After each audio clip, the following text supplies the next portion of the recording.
All right. Yeah. Let's finish off this doc. Let's go.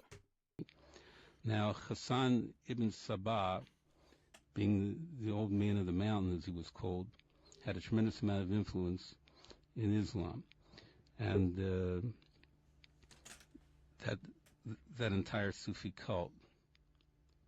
The interesting thing is that he set up these places where they smoke hashashin, were luscious grounds, beautiful, luxurious places with lots of grass and flowers and fruits, and virgins. So this business about the virgin and the reward was done there by Hassan ibn Sabah. That's where they get their That's where idea they of get the heaven idea, from. right? Huh. That's where that came from. Interesting. You know. But this is all in Spencer's Encyclopedia of the Occult. He himself, Spence, the author, was a Rosicrucian. That's another Sufi group. I don't want to go into the Rose Cross. So that's where that. That's the thing I learned about the Quran as well. That you have the Quran. The Quran can barely be understood unless you have the Hadiths, and the Hadiths of other things that have been verified that Muhammad said, and they are accepted. But you do get Muslims who only support the Quran. A lot of the violence and the crazy stuff comes from the Hadiths. There is stuff in the Quran, but the Quran's it's kind of like a poem more than like what the Bible is. But um, uh, what was I saying? The Quran then you get Muslims to say, "Oh, I'm only a follower of the Quran," and then ask them how many times do they pray then, and they'll say five. Muslims pray 5 times a day, but that's from a hadith. It's not from the Quran. The Quran says 3 times a day. So yeah, there's a thing with it where the Quran literally can't be understood without the add-ons of it. It's like I say, it's like a poem. Came from. So you're saying that there are all these different organizations. One is the Sabbatian cult, which are Jews that were kicked out of Judaism. There's the Illuminati, which were not Jews. They were Gentiles who had their own little secret thing. You've got today's Skull and Bones Society that we heard about with Yale University and President Bush and many popular, I should say popular, but many famous politicians today. Professor Anthony Sutton wrote about that in depth too. He was the one that I just quoted earlier as being the author of Wall Street and the Bolshevik Revolution and Wall Street and the Rise of Hitler. So Anthony Sutton has written about that. He has a separate book out on that. Now I can tell you that in my 2 volumes, I start showing straight lines from the Illuminati and the Frankists, the Haskalah movement, the Jacobin Society, the Reform movement, and different years that initiatives had. The Illuminati were involved to destroy the Bible and biblical authority and to help promote biblical criticism in the university level. You know what, let me stop you here because we have to take a break for the news, and then you can go over and explain this all to us, how everything adds up today and where we are today in world politics and policies and agendas and who's running things. So, Rabbi Antelman, what you're saying is that a lot of this started with a cult of people who thought that Shabtai Tzvi, who lived in the 16th century or the 17th century, 1626, 1676. Okay, he claimed that he was the Messiah. In the end, he got so many followers that he was a threat to the kingdom. So the Sultan said either convert or die. He was jailed. He was put in prison. He chose to convert to Islam, lost a lot of followers, but there's still some hardcore members. And they took what he was teaching and they perverted it even more. And they decided that in order to bring the Messiah, we have to have everybody sin. So the world gets to such a low level, God has to come in and save us. That's basically what their philosophy was? Yes, but they also considered Shabtai Tzvi to be God. To be God? Yes. Okay, we're really doing with sickos. So this council of the 4 lands, these rabbis, said anybody who has anything to do with Shabtai Tzvi, who believes, who is a Sabbatian. You can see where that leads into the kind of New Age world as well. That you are God, like you yourself are God. Or Sabbatian, who is Billy Frankist, Carson's. when that came later. These people are excommunicated from Judaism. They have nothing to do with us. We do not believe in this stuff, and it's not Jewish, and they've chose to give up their Jewishness. I want to mention that the Frankists were in existence already when the Council on Foreign Lands came up with this edict, because Jacob Frank was causing all kinds of problems in Europe at the time. He died in 1791, and he made an offensive into Eastern Europe and what today is Moldavia or Bessarabia. Moldavia? Yeah. Yeah. And he had his cult very, very strong there. And so he was operating from 1753 already with initiatives 3 years before they came out with the pronouncement against the Sabatian Frankists. All right. And at the same time, they were... I wonder as well how much of this was blackmail usage, a bit like what your Epstein is and people like this. How much of this Jacob Frank do you think was purposely, because you think as well for rich, wealthy people to have to become part of a cult where you experience all the extremes of life would be appealing to someone who has everything and really has a need for the extremes of life because they already have everything. But once you have them doing, I suppose it's a bit harder, you didn't have cameras then, but still you have the information on them that they are doing these weird things and then can be used for blackmail. This could just be a centuries old version of that. And that's what people say with the Epstein thing. This isn't something new. It's not something that's come in the last few decades either. This has gone on forever. This whole getting people to do debauch things they'd be ashamed of and then using it to blackmail them.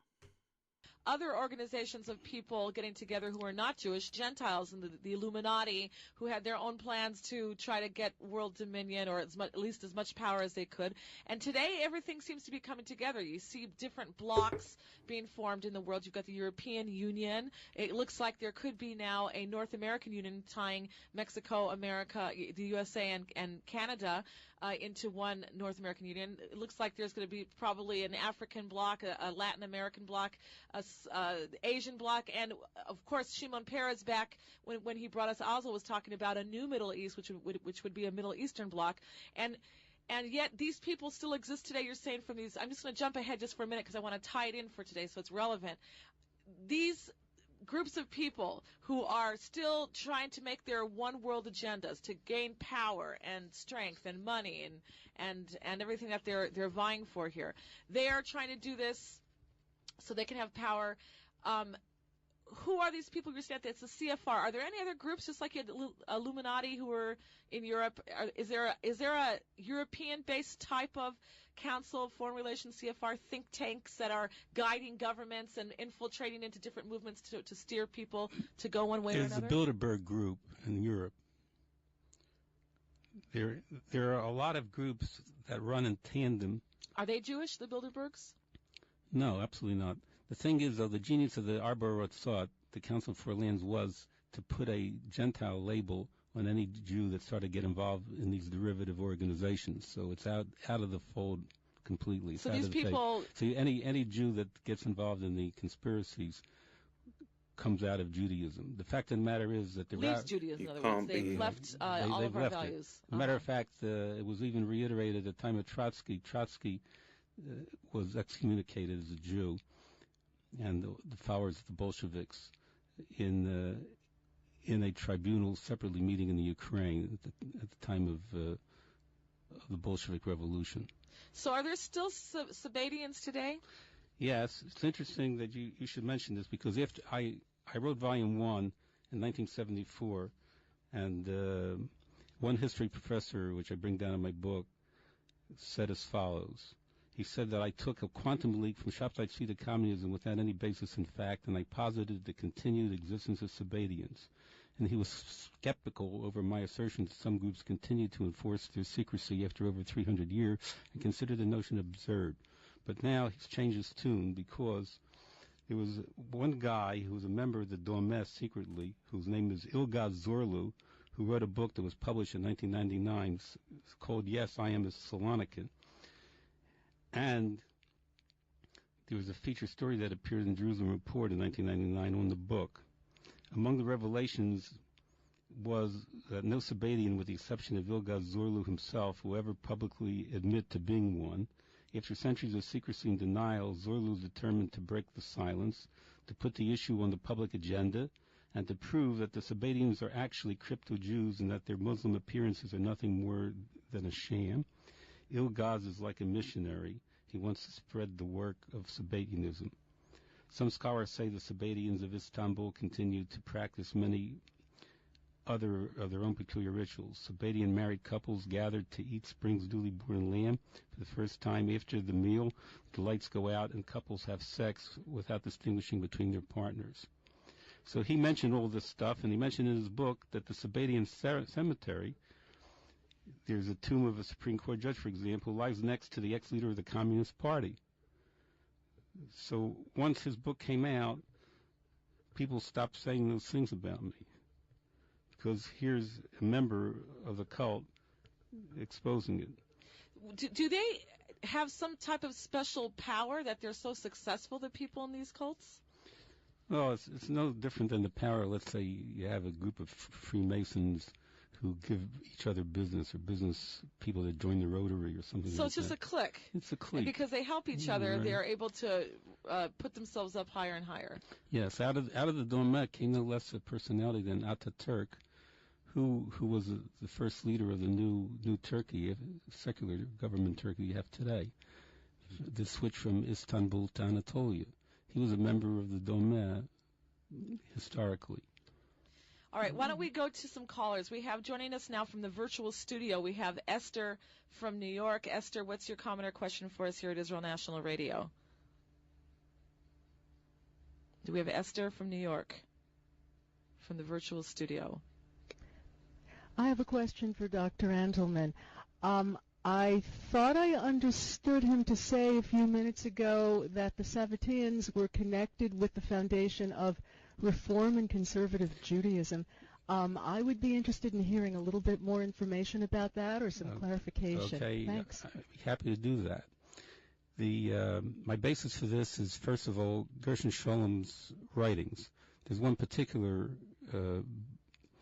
article which was very, very popular called The Holiness of Sin, which appeared in commentary, which is based on the idea of mitzvah haba ba'aveira, a mitzvah that's derived through a sin, like taking a stolen etrog and using it to make a bracha. The Gershon Sholom is the one that did the research, and he points out that the leaders of the Reform movement were from the big, basic Sabbatian families. In his book, The Messianic Idea in Judaism, for example, he has a chapter where he visits the Brandeis family, and Brandeis family came from Sabbatians. There's a Brandeis University. That's right. Anyhow, Dembitz, which was also part of that family, was also a Sabbatian family, but Dembitz renounced their Sabbatianism in front of a Beddin.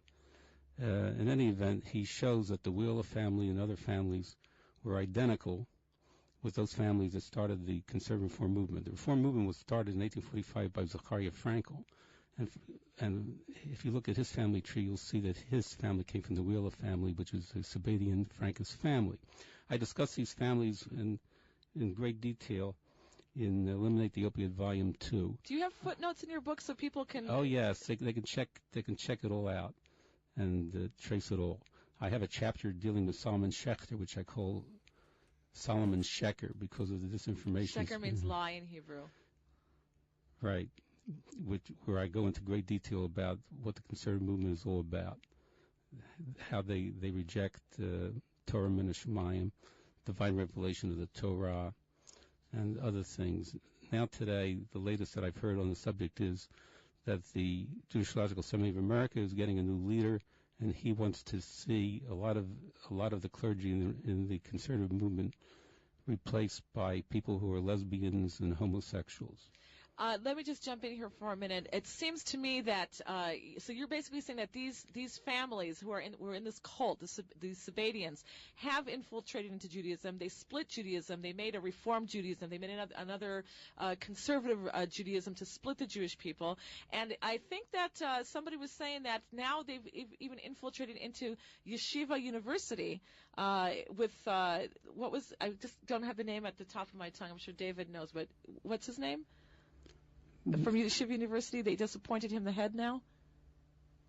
Do you know who I'm talking about? David, you can help me on this.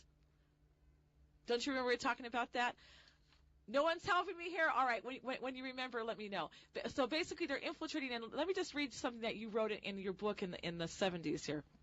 You wrote here, and this is very, I can't believe you wrote this in the 70s, because we're only talking about this today, maybe the earliest in the 90s, about being politically correct. You wrote here, abortion has been converted from fetal murder to a right to choose. Homosexuality has been turned from a sexual perversion to a sexual preference. Assisted suicide from a felony has been changed to a right to determine one's future. Sexual restraint from an expression of human dignity has been turned into an anachronism.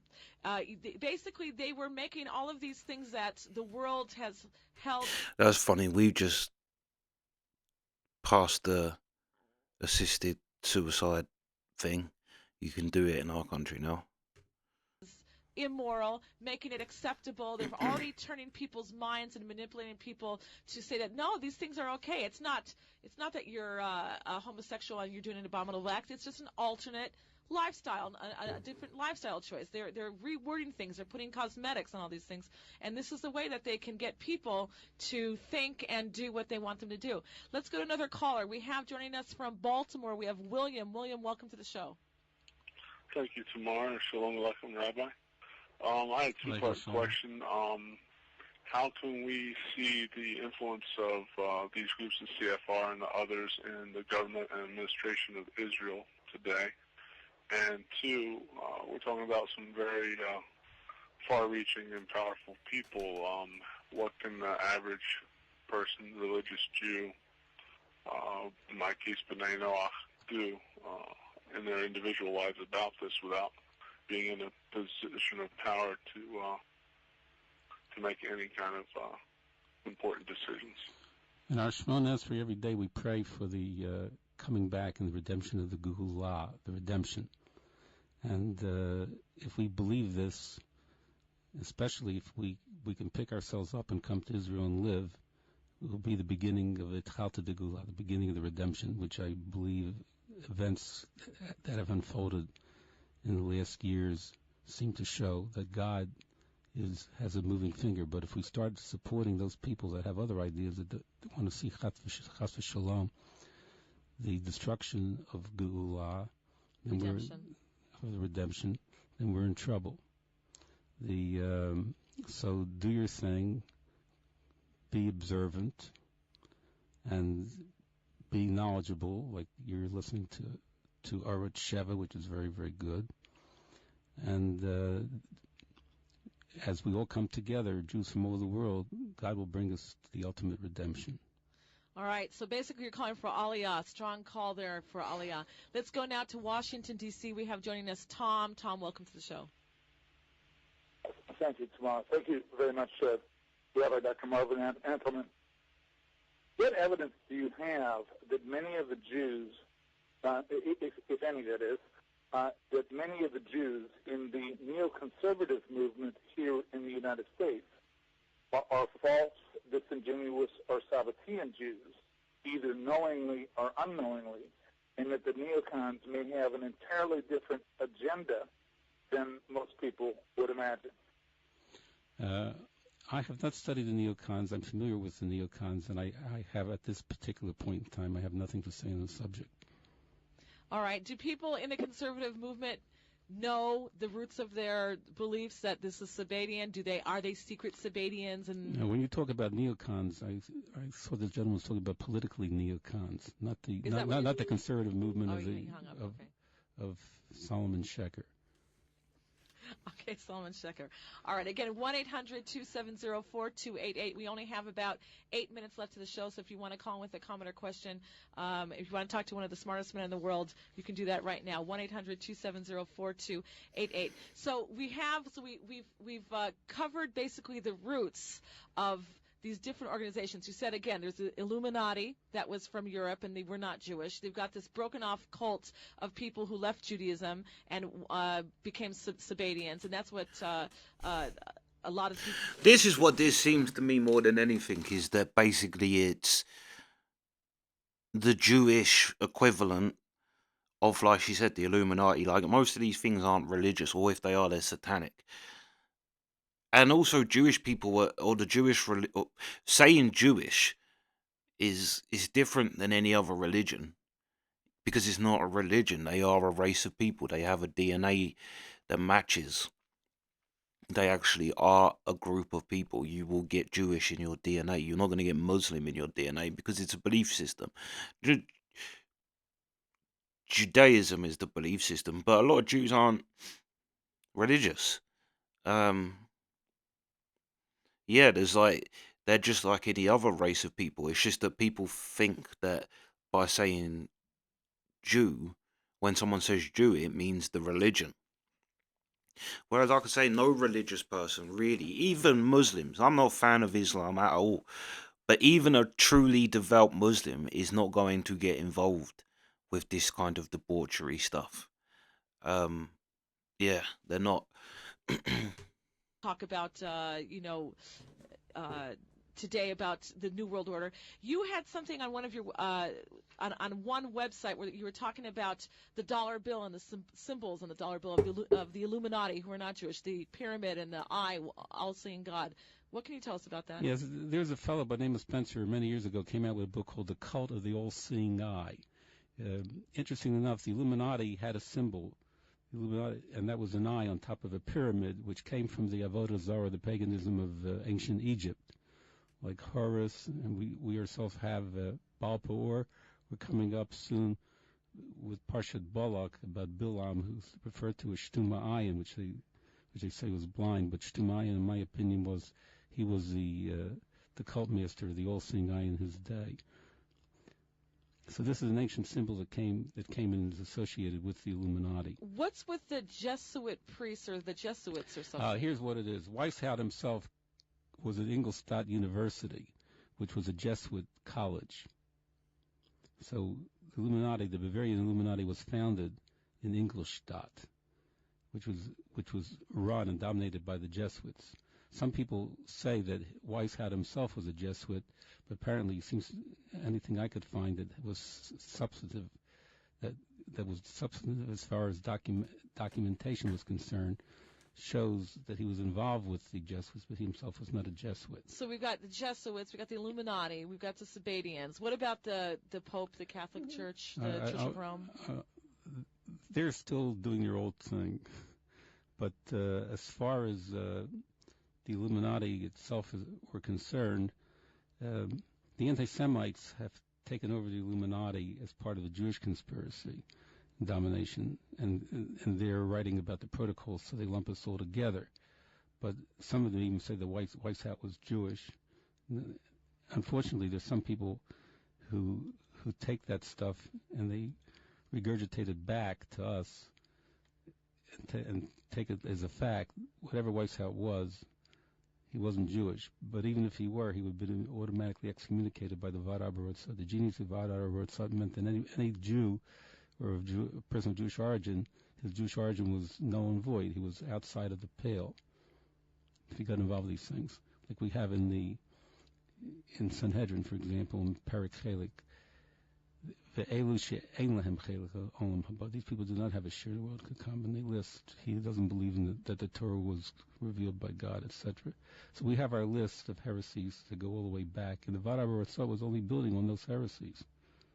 So the Council of Foreign Relations, which is a think tank, they basically come together. It's an invitation-only type of group. Nobody off the street can join them. No, you're right. And if you want to read more about them, there are a lot of books out on the subject. But as far as authoritative books, I would say that the two professors that I mentioned, Quigley's books are available, Tragedy and Hope, and the Anglo-American Establishment, and Anthony Sutton's two books on the Bolshevik Revolution and the Rise of Hitler, and Wall Street and the Rise of Hitler, and Wall Street and the Bolshevik Revolution are there. Anybody wants to do documentary studies.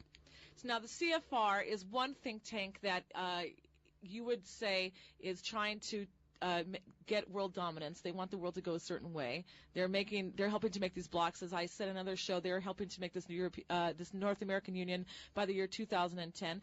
Who's involved today in the CFR that we need to worry about? Who is in the Jewish world and in the American world today that is infiltrating into politics in these countries and these nations who want to see these nations weakened and destroyed? Who do we have to worry about? Well, there's a whole list of them. You have to get the list, which you can get on the internet. Do we have to worry about Bush, Clinton? Bush's father was a member of the CFR. Bush himself is not a member of the CFR. But just about the founder of the CFR was Colonel Edward House. And the CFR was incorporated in 1921, and he founded in Versailles in 1918, and there's a British counterpart. So in the Anglo-American establishment, which was written by Anthony Sutton, he goes to great lengths to show then that the Arabs are a favored party of the CFR. And so we have to, how dangerous are they? Very dangerous. They want nothing more than complete domination of the world and the restoration of Plato's Republic. They conceive of themselves as the priestly and the ruling class of Plato's Republic, and they want to bring this new world society. Do they think that they're doing this altruistically, that they're really good, or do they know that they're evil and they're just ambitious businessmen who they don't care about anybody else, they just want to have riches and power, and that's it? I don't believe it. They're monolithic. You have different personalities, and they all have their own way of locking in. Some consider themselves satanic. There are other groups that interface with them, like the Bohemian Grove, which is pagan satanic. So you're saying some of these people actually are what some people say, that they're in these devil cults, the Skull and Bones, and or they belong to the Sufi, and Hastings Encyclopedia of Ethics and Religion goes into great detail into the Sufi and its satanic theology. There's been some claims that some of these people in the CFR and in these elite groups that practice devil worship, black magic, that they really are gaining dark powers, and that's why they are so successful. Would you agree with that, or you say it's hogwash? I don't believe in dark powers. However, you have nothing less than the United Nations itself having a meditation room, which is Sufi and Avodah Zarah, pagan in every sense of the word. In the UN? At the United Nations, in the meditation room, the United Nations. And matter of fact, Spencer's book, Code of the Old Sinai, discusses it. I don't believe it. We got to the end of the show. It was fast, right? I want to thank you so much for being with us. Christians say that too. I've heard Christians say that they don't believe in the devil and they don't believe in any of that. And it's like, well, it's in the book. Like, you can't believe in one. And in fact, I was the reverse way round. Watching conspiracies and then watching the world and seeing things absolutely convinced me that there's a devil. Which then made me think, well, there has to be a God. If there is a devil, there has to be a God. I don't see how people that know there's a God, but don't accept that there's dark things. A couple of things he said in there, the invitation thing, you have to be invited. This is what John Wedger says about satanic rituals. He's like, if you ever hear someone who says, I went to a ritual thing, but it wasn't really my thing and I didn't like it, he's like, they're lying. There's no one there who's there just as a bystander. You know what you're going there for and you're into it. Otherwise, you wouldn't be invited to it. So it's like when you hear these people that say, oh, I went, but it's not really my thing, like, they are lying. Also, there was someone, I think it was the Scientologist, that it might be Eric Clapton. Someone like Eric Clapton anyway. And I'm sure it was a Scientologist, and basically they invited him to a thing to try and get him on board. And he went, and because he kept getting leaflets for it, so he went. And he's like, it was fine, had a nice day, they're all nice people, whatever. But then when he left in the taxi ride, he booked a taxi, left, and the taxi man was asking him questions. Like, so what do you think of them people? Was it weird? Do you think it was weird? And they worked out that this is part of it. This taxi ride I've got is part of the whole thing. He's like, I just thought he was kind of interviewed because he kept asking questions about these guys. So I just said, yeah, I had a lovely day. They're lovely people, blah, blah, blah. And then that was it. And he never got any more leaflets from them. But it shows you, and that's the thing as well, like, to put everything on the Frankists. Like, to be fair, I've not really heard of the Frankists. They can't be that high up in the pecking order either, because they're like the Illuminati, the Freemasons, obviously.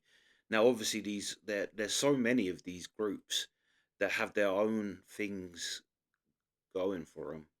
To say it's all Jewish when even the Frankists themselves aren't really Jewish. Like I say, no religious person is going to stand by this, even Islam. They're not going to stand for it. They will with Muslims. They'll do that type of thing with Muslims, but not against Muslims. It's like you're not going to get them to do it. Like, but you're not going to get a Christian to be a part of this, and you're not going to get a real Jew, like a Jewish believer, a Jewish religious person. You're going to have to get people that are already, like he said, out of the religion, basically. There's no one grounded. And it's a bit like, again, what Charlie Kirk says: center yourself with Christ. Now, whether you believe in Christ or not, and you just believe he's a fictional character written by someone, his fictional character, if you want to call him a fictional character, well, I disagree with you, but if you want to call him that, still his character is perfect. If you have Jesus in your mind at all times and have Jesus as your center for your decision makings and things, you're going to be a great person. You're going to be a good person. You're going to be a kind person. I think Charlie Kirk is right when he says center yourself with Jesus. Whether you believe it or not, it's still valuable. It's like people shit on the Bible, but even if you believe it's fictional, there's a lot of fictional books that you can learn a lot from. Whether it's Lord of the Rings, but Lord of the Rings have heavy Christian ethics put into it. Like the bit with Frodo and Gandalf when Frodo says, when they're in the mines of Moria and Gollum's following them. And Frodo says we should kill him. Bilbo should have killed him when he had the chance. And Gandalf says, "Can you give life? Can you give someone back their life?" And I know. They're like, well, why be so quick? He's like, there's a lot of people that are alive that deserve death, and a lot of people that died that deserved life. He's like, if you can't give life, then why be so quick to condemn someone to death? That's a very Christian ethic in Lord of the Rings. That bit where he's saying to Frodo, like, don't be so quick. Yeah. And that mercy. I saw someone say it as well. Justice is getting what you deserve. Mercy is not getting what you deserve. And then grace. I can't remember what I said about grace. Grace is. I can't remember. But the first two. Justice is getting what you deserve. Mercy is not getting what you deserve. But yeah. Yeah, that's the video. Sweet.